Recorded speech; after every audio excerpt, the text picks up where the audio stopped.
sahaba anareo mpanaraka ny fandarana Madimaso ny tenako. Androany dia mbola Eliva ihany no manoatra ny fandarana ho anareo any an-tokantrano any.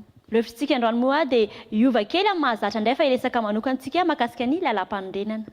Fantaniana voalohany, hainao ve hoe inona ny atao hoe lalam-panorenana? Fantaniana faharoa, misy andininy fantatrao ve mitarika amin'ny fampandrosoana na mitondra tombontsoa amin'ny fiainantsika isam-batan'olona ao amin'ny lalam-panorenana? Fantaniana fahatelo farany, fantatrao ve ny andininy voalohany ao amin'ny lalam-panorenana malagasy? Mba lazao hoe raha fantatrao? Ndao arany arahantsika zao ny vidéo avy any aminareo na malinareo andreo fanontanianareo. Hainao ve hoe inona ny atao hoe lalam-panorenana?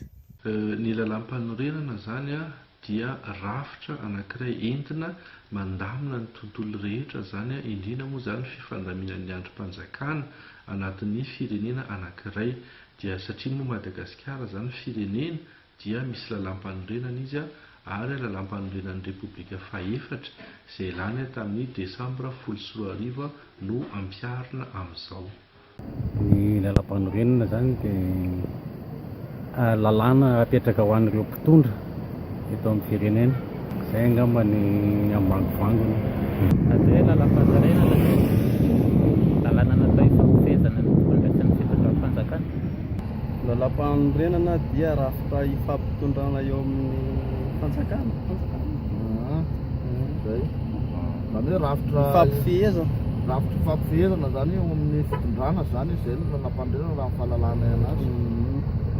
Ia, ny lalam-panorenana dia anisan'ny atao hoe lalàna iray mifehin'ny firenena iray ary isaky ny firenena dia tsy maintsy misy an'ny atao hoe lalam-panorenana io mba ahafahana hoe misanctionne olona fitondrana moa zany filoham-pirenena sy ny olom-panjakana rehetra. Ny lalam-panorenana dia iorenan'ny firenena anankiray. Fahafantarako ny lalam-panorenana moa dia lalàna fototra iorenan'ny firenena iray. Lalàna fehiny firenena anankiray. Ny atao hoe lalam-panorenana dia lalana hitondrana ny fanjakana. Izy io tsy maintsy arahan'ny mpitondra fanjakana ny filoham-pirenena zany. Na koa azoko tenina hoe ny olon-drehetra ary mba tsy handika azy io. Lalam-panorenana raha ny fahazoako azy dia avy amin'ny teny hoe lalàna fanorenana. Zany hoe fanorenana zavatra ny fanjakana anankiray zany ilay izy. Dia raha ao anatin'izay daholo amin'izay zavatra mifehan'ilay fanjakana rehetra satria hoe fanorenana fanjakana ilay izy. Ny atao hoe lalam-panorenana amiko dia lalàna mifehy firenena iray.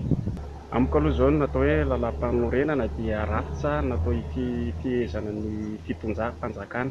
Izay aloha ny fahalalako azy. Misy andininy fantatrao mitarika amin'ny fampandrosoana na mitondra tombontsoa amin'ny fiainantsika isam-batan'olona ve ny lalam-panorenana? Maro ny andininy amin'ny lalam-panorenana zany izay natao hikatsahana ny tombontsoa ara-ekônomika sy ara-tsosialy ny vahoaka na koa ho an'ny olona tsiraidray. Hitantsika zao fa misy an'ilay antsoina hoe conseil économique et social ohatra anatin'izay zavatra izay.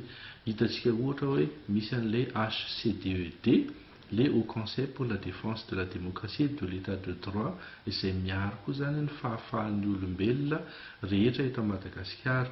Hitantsika koa ny rafitra mahakasika ny fanapahem-pahefana na hoe ny décentralisation zany izay hoe ny province, ny région sy ny commune izay mahakasika koa zany ny tontolo andavanandro ny vahoaka ary indrindra hikatsahana moa zany ny hoe fampandrosoana ifotony amin'ny lafiny ara-ekônomika sy sosialy. Raha hoe tombontsoa isam-batan'olona angamba le lalàna natao hifampifehezana fa tsy hoe natao hampandrosoana. Tsy programa zany lalam-panorenana zay angamba ny tokony ho fantatsika fa tsy tokony hipetraka loatra angamba izay fanontaniana izay fa tsy programa ny lalam-panorenana fa hoe mitarika ho amin'izay ve ilay izy mitarika ho tombontsoa isam-batan'olona.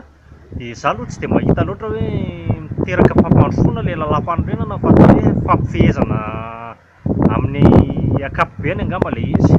Amiko manokana aloha rafitra natao hifampifehezana ny fitondram-panjakana. Izay ny fijerako anazy. Ny lalam-panorenana dia lalàna mihitsy izy zany andraikitra reto mpitondrantsika eto amin'ny tany sy ny firenena. Tsy natao hampandrosoana izy fa didy hifampifehezana. Arak'le valiteny voalohany teo zany hoe lalapany renana zany rafitra natao hifampifehezana satria hifampifehezana fotsiny zany fa tsy hifampandrosoana aloha zany tsy natao hoe hampandrosoana raha ny fahalalana anazy fa arakarak'le programme anasan'le mpitondra zany no mampa hoe hampandroso an'izy ihany fa tsy ny lalam-pandrenana akory ny hampandroso ny firenena fa rafitra fotsiny. Ny lalam-pamerenana mety hitondra fampandrosoana ihany fa natao hifampifehezana eo amin'ny fitondrana. Ohatrany tsy dia mahafantatra ihany aloha fa misy vitsivitsy kely fotsiny mba fantatra hoe ny rahapirenena dia zao, ny filoham-pirenena dia tokony manao fianianana reny zao anisany ao anatin'ny lalam-panorenana daholo eny fa raha midiny tsy dia maharaka loatra ny lavabe. Eo amin'ny hira-pirenena sy eo amin'ny filoham-pirenena hoe mitondra firy taona ny itondran'ny firenena? Be loatra le andiny amin'ilay lalam-panorenana dia tena tsy dia misy fantatro fa raha ohatra ve nampiasaina lalam-panorenana tsy efa nandroso ela be tsika hatramin'izay. Lava loatra dia tsy voavaky. Ny lalam-panorenana amin'izao fotoana izao dia tsy mitondra fivoarana ho anisam-batan'olona mihitsy sahako miteny an'izany satria izao za monina eto amin'ny fokotany dia hitako mihitsy ny fanahy-mpiasa amin'ny fokotany ary tsy mizaka mizo amin'ny karama na salamizay. Tsy azo ampitoviana amin'ny hoe mpiasa poste izy na mpiasa hafa izy fa zara izy raha mandray. Amiko manokana aloha rafitra natao hifampifehezana ny fitondram-panjakana izay no fijerako anazy. Tsy dia mitondra tombotsoa izy aloha zany satria lalàna napetraka hifehezana fotsiny. Amiko aloha misy mitondra ihany fa misy ny sasany tena tsisy hidira mihitsy. Dia lalam-panorenana raha misy tsy mahalala akory ny olona hoe zaka manana zo ohatr'izao, zaka manana zo ohatr'izao, lasa ohatrany hoe forme fotsiny zany sisa ilay lalam-panorenana fa tsisy fiantraikany any amin'ny vahoaka ilay izy. Fantatrao ve ny andininy voalohany amin'ny lalam-panorenana malagasy? Mba lazao raha fantatrao. Ny andininy voalohany amin'ny lalam-panorenantsika malagasy moa zany dia manazava sy mamaritra ny antsoina hoe sarta republikanina. Tafiditra anatin'izay zany ny antsoina hoe tsy fifampangaroana ohatra ny fivavahana sy ny fitondram-panjakana, ny tokony koa maha hoe repoblika ny firenena malagasy. Tena iny zao ny olana satria le izy tsy miparitaka, tsy mahafantatra ny vahoaka majinika dia tsy mahafantatra ihany koa zany. Sara aloha sarotra be tsy fantatra zany aiza ny ahitana an'le zavatra ne tsy hita mihitsy na any amin'ny fokotany tsy afisazony zany. Zay tsy mba hoe misy manome taratasy kely aty raha zareo ny lalam-panorenana fa dia tsy fantatra fa dia hoe manana lalam-panorenana ontsika dia misy rafitra dia zay zay zany. Ny andininy voalohany raha tsy diso angamba izay resaka vahoaka ilay izy, vahoaka malagasy ary resaka mikasika ny firenena ihany koa. Izany hoe voafaritra ao anatin'io hoe ny anarana hoentin'ny firenena malagasy dia hoe République-ny Madagasikara. Izany hoe ny filoham-pirenena zany dia atsoina hoe filohan'ny République-ny Madagasikara. Tsy haiko aloha fa be da be dia tsy dia mahalala firy aho. Fahafantarako aloha ny andininy voalohany amin'ny lalam-panorenana dia misy lalàna ao zany hoe tsy azo amidy amin'ny vahiny ny tany malagasy. Fantako hoe misy lalàna hivarotan-tany amin'ny vahiny, misy lalàna miaro hivarotan-tany amin'ny vahiny. Izany lalam-panorenana izany tompoko taloha dia mora ho anahy mianaraka ny lalam-panorenana satria ny raiko dia mpiasa-panjakana dia mahazo gazety journal officiel izy, izay mipetraka ao anatin'ny journal officiel mihitsy ny gazety. Ary amin'ny teny frantsay koa io lalam-panorenana io, lazaiko anao mazava tsara zay, dia azoko tsara hoe zao zany no atao, zao ny tsy tokony atao. Fa amin'izao fotoana izao tompo na ny ataoko hoe ary tsy haiko tsy hitako tsy mbola fantako mihitsy zany hoe lalam-panorenana voalohany na faharoa na fahatelo na fahaefatra na fahadimy zay de miala tsiny atoko fa tsy mbola mahalala ny lalam-panorenana ankehitriny fa hitako fotsiny fa hoe tsy mandeha amin'ny laoniny fotsiny le izy zay. Le andininy voalohany misy aloha zany le hoe préambule na le savaravina amin'ny lalam-panorenana, tsy haiko na inona tianareo anontaniana fa le savaravina zany manao an'le hoe sotoavana malagasy, repoblika Madagasikara ohatran'izany zay ny anaran'ny fitondrana misy eto. Fa ny andininy voalohany ray dia le hoe tsy azo amidiny tamin'ny firenena malagasy efa namaky mihitsy tena namaky. Fa zany hoe tsy ho hay tsenjery le izy satria misy andininy 220 amin'ny lalam-panorenana dia tsy fantatra daholo zay fa ny andininy voalohany fatapatatro any le andininy voalohany le hoe tsy azo amidiny tamin'ny malagasy fa amin'ny malagasy tsy azo sanday vola, tsy azo mena amin'ny vahiny. Zay le andininy voalohany raha ho an'izay tsy mahafantatra. Saotra tompoko. Tena tsy mbola namaky mihitsy tsy fantatry ny andininy voalohany amin'ny lalam-panorenana. Zany zao tokony ho fantatry ny isaky ny isam-pokotany zany tokony ho fantatry ny olona mpifidy.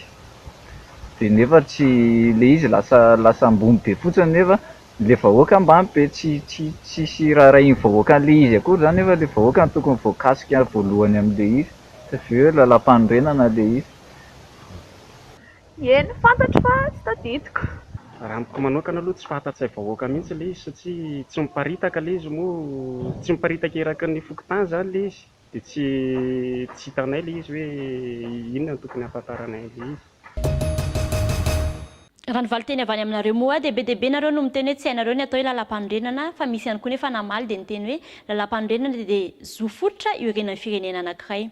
Ary tena izay tokoa no izy satria ny atao hoe lalam-panorenana dia lalàna fototra iorenan'ny firenena iray ary io lalàna io no ambony indrindra. Izy no mamaritra ny fifandraisany rehetra izany hoe ny olom-pirenena sy ny fanjakana foibe. Mandamina koa izy ny fifandraisan'ny andrim-panjakana misy sy mamaritra ny andraikitra sahan'izy ireo tsirairay avy. Mandrindra ny fiarahan'ny miasan'ny ireo fahefana telo, fahefana mpanao lalàna, fahefana mpanao tanteraka sy ny mpitsara. Izy no manambara ny zo fototra sy ny adidin'ny olom-pirenena tsirairay. Ka ny fanadihadiana natao dia vitsy ny mahalala ny atao hoe lalam-panorenana sy ny andiny ao anatin'izany na mandalo referendum na fitsapakevim-bahoaka foana arany lalam-panorenana teto Madagasikara. Maro loatra koa moa ny andiny ao anatin'izany ka izay mahatonga ilay izy sarotra amin'ny olona mahay anazy satria misy 80% be izao ny andiny ao anatiny. Tsy misy koa moa ny fampalalana eny fotony na eny amin'ny fokotany, tsisy fampianarana amin'ny alalan'ny radio sy tele makasika an'ireo andininy amin'ny lalam-panorenana ireo ka lasa atao mpanao politika fitaovana satria ny expert amin'ny constitution ihany afaka manazava azy amin'izay itiavany azy.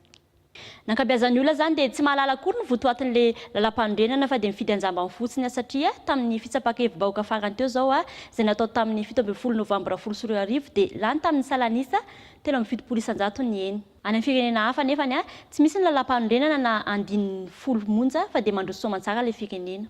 Anina nefany atao vitsivitsy fotsiny le lalam-panorenana na ovaina mihitsy ny atao hoe dinam-piarahamonina le izy dia atao miainga avy eny fotony mihitsy ka ny vahoaka malagasy rehetra afaka mahazo azy, afaka mamaky azy, mahafantatra ny zavatra teneniny.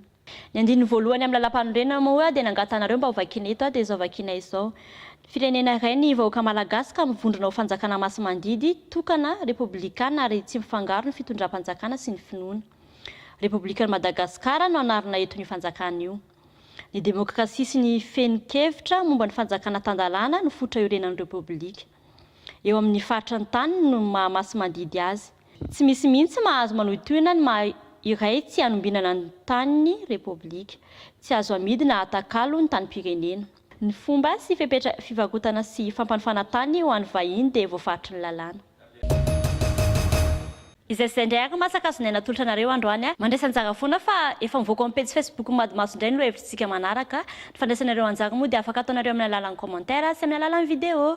Azadiny koa fa ny fandaharantsika isaky ny latsinainy larobia ary zoma sabotsy isan-kerinandro eto amin'ny Madimaso miteny ianao miteny tsika velome.